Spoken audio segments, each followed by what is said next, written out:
ಲಕ್ಷ ಈ ರಿಮೈನಿಂಗ್ 9 ಲಕ್ಷ ಏನಿರುತ್ತೆ ಅದನ್ನ ಬ್ಯಾಂಕ್ ಅಲ್ಲಿ ಲೋನ್ ಮೂಲಕ ತಗೋತಾರೆ. ಸೊ ಅದನ್ನು ಹೇಗೆ ಪ್ರೋಸೆಸ್ ಅನ್ನೋದನ್ನ ನಾನು ಎಕ್ಸ್ಪ್ಲೈನ್ ಮಾಡ್ತೀನಿ.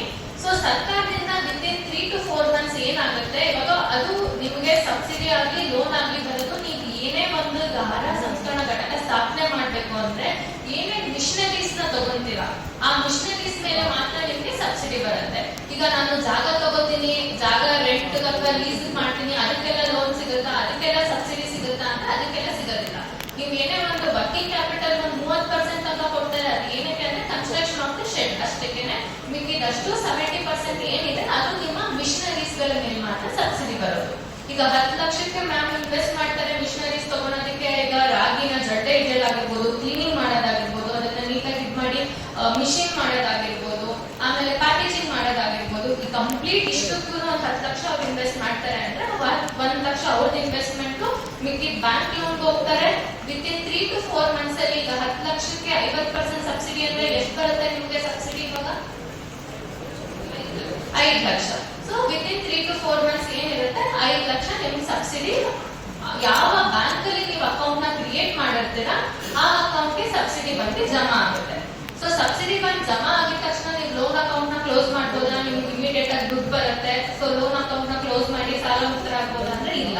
ಅಪ್ ಟು 3 ಇಯರ್ಸ್ ತನಕ ಲಾಕಿಂಗ್ ಪೀರಿಯಡ್ ಇರುತ್ತೆ. ಇದು as per the scheme guide lines ಇರೋದ್ರಿಂದ 3 ವರ್ಷದ ತನಕ ನೀವು ಏನ್ EMI ಬರ್ತಾ ಇರುತ್ತೆ ರಿಮೈನಿಂಗ್ 5 ಲಕ್ಷಕ್ಕೆ ನೀವು ಕಟ್ಕೊಂಡು ಹೋಗ್ತಾ ಇರ್ಬೇಕಾಗಿರುತ್ತೆ.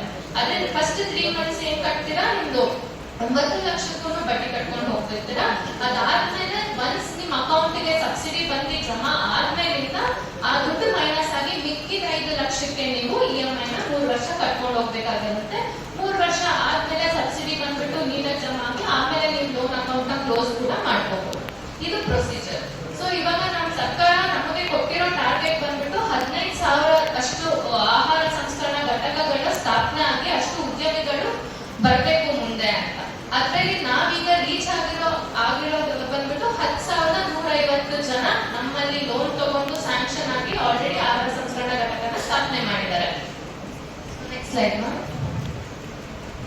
ಸೊ ಇದರಲ್ಲಿ ನಾನು ಇಷ್ಟೊತ್ತಕ ಎಕ್ಸ್ಪ್ಲೇನ್ ಮಾಡಿದ್ ಬಂದ್ಬಿಟ್ಟು ನೆಕ್ಸ್ಟ್ ಫಸ್ಟ್ ಕಾಂಪೊನೆಂಟ್ ಇಂಡಿವಿಜುವಲ್ ಮತ್ತೆ ಗ್ರೂಪ್ ಎಂಟರ್ಪ್ರೈಸಸ್ ಅಂತ. ನೆಕ್ಸ್ಟ್ ಸೊ ಇದರಲ್ಲಿ ನನಗೆ ಎಕ್ಸ್ಪ್ಲೇನ್ ಮಾಡಿದೆ ಸ್ಕೀಮ್ ಬಗ್ಗೆ, ಸಬ್ಸಿಡಿ ಬಗ್ಗೆ. ಸೊ ಇದರಲ್ಲಿ ಯಾರ್ಯಾರು ಅರ್ಹರಾಗ್ತಾರೆ ಮತ್ತೆ ಹೆಂಗ್ ಅಪ್ಲೈ ಮಾಡ್ಬೇಕು ಇದ್ರ ಬಗ್ಗೆ ಅಂತ ಅಂದ್ರೆ ಇದರಲ್ಲಿ 18 ವಯಸ್ಸು ಮೇಲವರು ಯಾರು ಬೇಕಾದ್ರೂ ಕೂಡ ಅಪ್ಲೈ ಮಾಡ್ಬೋದು. ಎಜುಕೇಶನಲ್ ಕ್ವಾಲಿಫಿಕೇಶನ್ ಏನು ರಿಕ್ವೈರ್ಮೆಂಟ್ ಇಲ್ಲ. ಈಗ SSLC ಪಾಸ್ ಆಗಿರೋರಾದ್ರೂ ಆಗಿರ್ಬೋದು, ಫೇಲ್ ಆಗಿರೋರು ಕೂಡ ಆಗಿರ್ಬೋದು, ಯಾರು ಬೇಕಾದ್ರೂ ಅಪ್ಲೈ ಮಾಡ್ಬೋದು. ಬಟ್ ಏನು ಅವ್ರು ಏನು ಆಹಾರ ಸಂಸ್ಕರಣಾ ಘಟಕ ಮಾಡ್ಬೇಕು ಅನ್ಕೊಂಡಿದ್ದಾರೆ ಅದ್ರ ಬಗ್ಗೆ ಸಂಪೂರ್ಣ ಮಾಹಿತಿ ಅವರಿಗೆ ಗೊತ್ತಿರಬೇಕು. ಈಗ ಮ್ಯಾಮ್ ಹೇಳಿದ್ರು ಇವಾಗ ನಾನು ಮಾಡ್ಬೇಕು ಅನ್ಕೊಂಡಿದ್ದೀನಿ ರಾಗಿ ಒಂದು ಉತ್ಪನ್ನ, ಅದ್ರ ಬಗ್ಗೆ ಟ್ರೈನಿಂಗ್ ತಗೋಬೇಕು, ಅದ್ರ ಬಗ್ಗೆ ಸಂಪೂರ್ಣವಾಗಿ ತಿಳ್ಕೊಂಡು ಘಟಕ ಸ್ಥಾಪನೆ ಮಾಡ್ಬೇಕು ಅನ್ಕೊಂಡಿದ್ದೀನಿ ಅಂತ. ಸೊ ಆ ತರದವರು ಮುಂದೆ ಬರ್ಬೇಕು. ಈಗ ಏನೂ ಗೊತ್ತೇ ಇರಲ್ಲ, ಜಸ್ಟ್ ಸರ್ಕಾರ ಲೋನ್ ಕೊಡ್ತಿದೆ, ಸಬ್ಸಿಡಿ ಕೊಡ್ತಿದೆ ಅಂತ ಮುಂದೆ ಬಂದ್ರೆ ಅಂತವ್ರದ್ದು ಲೋನು ಕೂಡ ಸ್ಯಾಂಕ್ಷನ್ ಆಗೋದಿಲ್ಲ. ನಿಮ್ಮ ಜಂಟಿ ನಿರ್ದೇಶಕರ ಆಫೀಸ್ಗೆ ಪ್ರತಿಯೊಂದು ನಿಮ್ಮ ಅಪ್ಲಿಕೇಶನ್ ಗಳು ಹೋಗ್ತಾರೆ, ಅಲ್ಲಿ ಸರ್ ಕೂಡ ಮೂವ್ ಮಾಡೋದಿಲ್ಲ ಬ್ಯಾಂಕ್ ಗಳಿಗೆ. ಸಂಪೂರ್ಣ ಮಾಹಿತಿ ಒಂದು ಆಸಕ್ತಿಯಿಂದ ಮುಂದೆ ಬಂದು ನಿಮ್ಮ ಘಟಕ ಸ್ಥಾಪನೆ ಮಾಡ್ಬೇಕು ಅಂದ್ರೆ ಮಾತ್ರ ಸರ್ಕಾರ ನಿಮ್ಗೆ 100% ಸಪೋರ್ಟ್ ಮಾಡುತ್ತೆ. ಸೊ ಇವಾಗ ನಾನು ಆಲ್ರೆಡಿ ಹೇಳಿದೆ ನೋ ಎಜುಕೇಶನಲ್ ಕ್ವಾಲಿಫಿಕೇಶನ್. ಬಟ್ ನೀವು ಎಲ್ಲಿ ಘಟಕನ ಸ್ಥಾಪನೆ ಮಾಡ್ಬೇಕು ಅಂತ ಅನ್ಕೊಂಡಿರ್ತೀರ ಆ ಜಾಗ ರೆಂಟ್ ಅಥವಾ ಲೀಸ್ ಅಗ್ರಿಮೆಂಟ್ ನಿಮ್ ಹೆಸರಲ್ಲಿ ಇರಬೇಕು, ಸ್ವಂತವಾಗಿ ಇರಬೇಕು ಅನ್ನೋದು ಏನು ಮ್ಯಾಂಡೇಟರಿ ಇರೋದಿಲ್ಲ. ಸೊ ಇವಾಗ ಆಲ್ರೆಡಿ ಉದ್ಯಮ ಆಗಿದ್ದಾರೆ, ಈಗ ಎಕ್ಸ್ಪ್ಯಾಂಡ್ ಮಾಡ್ಬೇಕು ಅನ್ನೋದು ಈ ಸ್ಕೀಮ್ ಅಂತ ಅವಕಾಶ ಇದೆ. ಎಕ್ಸ್ಪಾನ್ಷನ್ ಮಾಡ್ಕೊಂಡು ದೊಡ್ಡ ದೊಡ್ಡ ಮಿಷನರೀಸ್ ನ ತಗೊಳೋದಕ್ಕೆ ಹೊಸದಾಗಿ ಮುಂದೆ ಬರೋದು ಕೂಡ ಅವಕಾಶ ಇದೆ. ಬಟ್ ಒನ್ಸ್ ಈ ಸ್ಕೀಮ್ ಅಂಡರ್ ಸಬ್ಸಿಡಿ ತಗೊಂಡು ಅದಾದ್ಮೇಲೆ ಮತ್ತೆ ಇನ್ನೂ ದೊಡ್ಡ ಮಟ್ಟಕ್ಕೆ ಹೋಗ್ಬೇಕು ಅಂದ್ರೆ ಈಗಿರೋ ಗೈಡ್ ಲೈನ್ಸ್ ಅಲ್ಲಿ ಅವಕಾಶ ಇರೋದಿಲ್ಲ. ಒಂದ್ಸಲ ಸ್ಕೀಮ್ ಅಲ್ಲಿ ಎಂಟ್ರಿ ಆದ್ರೆ ಒಂದೇ ಸಲ ಸಬ್ಸಿಡಿ ತಗೊಳಕ್ಕೆ ಅವಕಾಶ ಇರುತ್ತೆ.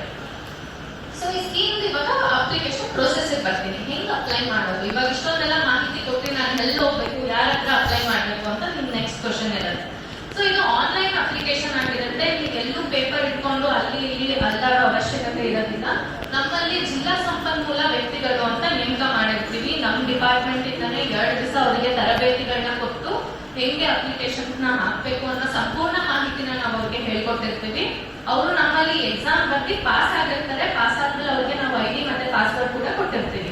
ಈಗ ನಿಮ್ಮಲ್ಲಿ ಇಲ್ಲೇನೆ ಬಂದು ಕೂತಿದ್ದಾರೆ ಅಭಿಷೇಕ್ ಅನ್ನೋ ಒಬ್ರು ವಿದ್ಯಾರ್ಥಿ ಇದ್ದಾರೆ, ದಯವಿಟ್ಟು ಕೈ ಎತ್ತಿ ಸರ್. ನನ್ನ ಹೇಳೋರು ಅಭಿಷೇಕ್ ಅನ್ನೋರು ಇದ್ದಾರೆ, ಚೈತ್ರ ಅಂತ ಒಬ್ರು ಇದ್ದಾರೆ, ಆಮೇಲೆ ಗವಾಸ್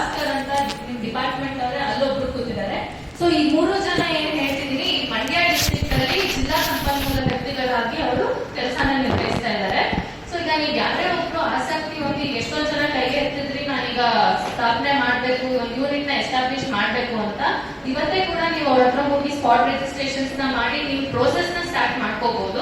ಅವ್ರು ನಿಮಗೆ ಏನ್ ಮಾಡ್ತಾರೆ ಅಂದ್ರೆ ಹ್ಯಾಂಡ್ ಹೋಲ್ಡಿಂಗ್ ಸಪೋರ್ಟ್ ನ ಮಾಡ್ತಾರೆ.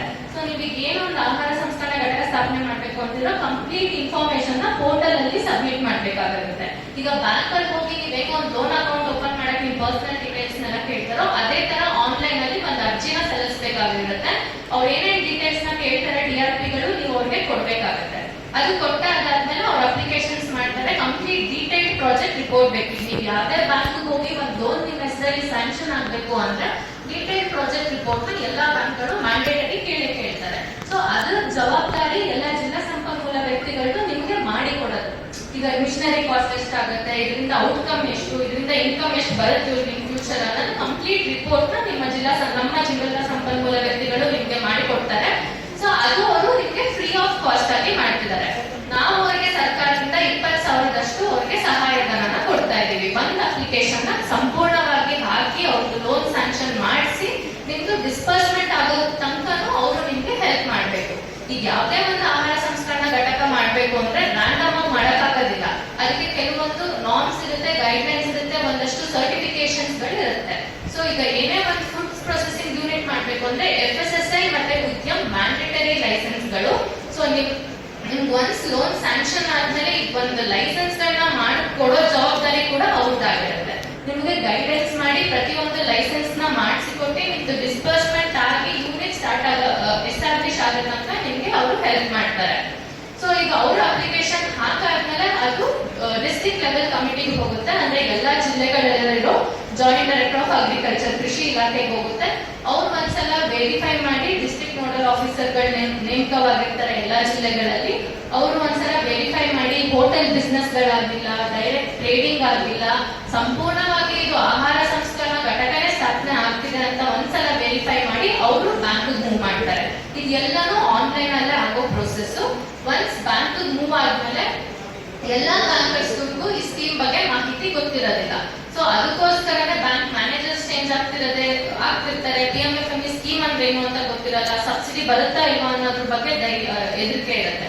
ಸೊ ನಮ್ಮ ಜಿಲ್ಲಾ ಸಂಪನ್ಮೂಲ ವ್ಯಕ್ತಿಗಳು ಏನ್ ಮಾಡ್ತಾರೆ, ಪ್ರತಿ ಬ್ಯಾಂಕ್ಗಳಿಗೂ ಹೋಗ್ಬಿಟ್ಟು ಬ್ಯಾಂಕ್ ಮ್ಯಾನೇಜರ್ಸ್ಗೆ ಎಕ್ಸ್ಪ್ಲೈನ್ ಮಾಡಿ ಈ ಸ್ಕೀಮ್ ನ ನಿಮ್ದು ಯಾವುದೇ ತರಹದ ಬ್ಯಾಂಕ್ ಅಲ್ಲಿ ಡಿಫಾಲ್ಟ್ ಇಲ್ಲ ಅಂದ್ರೆ ಚಿಕ್ಕ ಪುಟ್ಟ ಲೋನ್ಗಳು ತಗೊಂಡಿರ್ತೀರಾ, ಮೊಬೈಲ್ ತಗೊಳೋದಕ್ಕೆ, ಟಿವಿ ತಗೊಳೋದಕ್ಕೆ, ಅದನ್ನೇನಾದ್ರೂ ಡಿಫಾಲ್ಟ್ ಆಗಿದೆ ನಿಮ್ಗೆ ಲೋನ್ ಸಿಗೋದಿಲ್ಲ. ನಿಮ್ದು ಎಲ್ಲಾನು ಕರೆಕ್ಟ್ ಆಗಿದ್ದು ನೀವು ಬೇರೆ ಬೇರೆ ತಗೊಂಡಿರೋ ಲೋನ್ ಎಲ್ಲ ಪ್ರಾಪರ್ ಆಗಿ ಕಟ್ಕೊಂಡು ಹೋಗಿದ್ರೆ ನಿಮ್ಗೆ ಲೋನ್ ಖಂಡಿತವಾಗ್ಲೂ ಸಿಗುತ್ತೆ.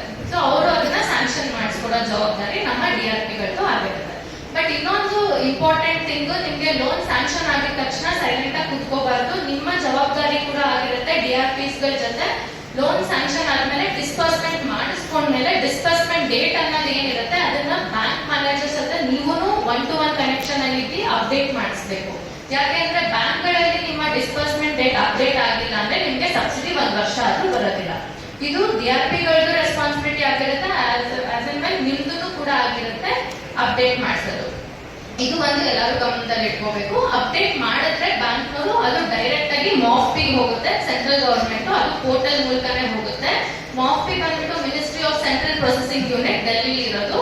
ಅವರು ನಿಮ್ದು ಬ್ಯಾಚ್ ಮಾಡಿ ನಮಗ್ ಕಳಿಸ್ತಾರೆ ಕೆಳಗೆ. ಸೊ ನಾವಾಗ ಇಂಟರ್ನ್ ಸಬ್ಸಿಡಿನ ರಿಲೀಸ್ ಮಾಡ್ತೀವಿ. ಇದು ಪ್ರೋಸೆಸ್. ಸೊ ಅರ್ಥ ಆಗಿದೆ ಅಲ್ವಾ ಎಲ್ಲರಿಗೂ ಅಪ್ಲಿಕೇಶನ್ ಹೇಗೆ ಹಾಕೋದು ಅಂತ? ನಮ್ಮ ಜಿಲ್ಲಾ ಸಂಪನ್ಮೂಲ ವ್ಯಕ್ತಿಗಳು 3 ಜನ ಇದ್ದಾರೆ.